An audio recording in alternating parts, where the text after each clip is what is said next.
السلام علیکم ورحمۃ اللہ وبرکاتہ. وعلیکم السلام ورحمۃ اللہ وبرکاتہ.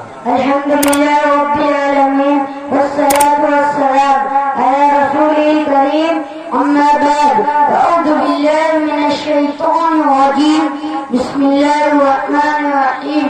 ومن زحزح عن النار وأدخل الجنة فقد فاز وما الحياة الدنيا إلا متاع الغرور. محترم بزرگوں اور دوستوں، السلام علیکم. میں نے ابھی آپ کے سامنے قرآن پاک کی تلاوت کا شرف حاصل کیا ہے. اس کا مطلب اور مفہوم یہ ہے کہ جو دوزخ سے بچا لیا گیا اور اسے جنت میں داخل کر دیا گیا وہ کامیاب ہو گیا. اور یہ دنیا کی زندگی بتایا غرور ہے. تالاب کے ننھی سی مچھلی پانی میں ڈوب چارہ دیکھ کر اس کی طرف لپکی اور اسے کھانا چاہا. یہ جانے کے ایک بڑی مچھلی آئی اور بولی، ارے بہن تو ایسا نہ کر، اس چارے کا مت کھا، اس چارے کا تو کھانا چاہتی ہے. اس چارے میں ایک کاٹے دار لوہا ہے اور غور سے بندھا ہوا ہے. وہ دیر ایک آدمی کے ہاتھ میں ہے.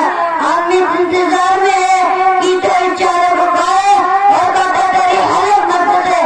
آدمی تجھے پانی کے باہر نکال کر اپنے قبضے میں کرے.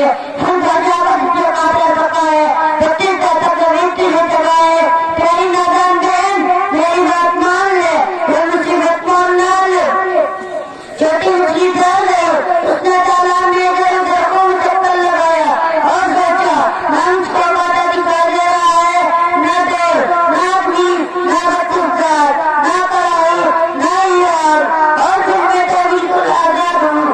ذرا سی دیر میں کہاں سے کہاں چلی جاتی ہوں.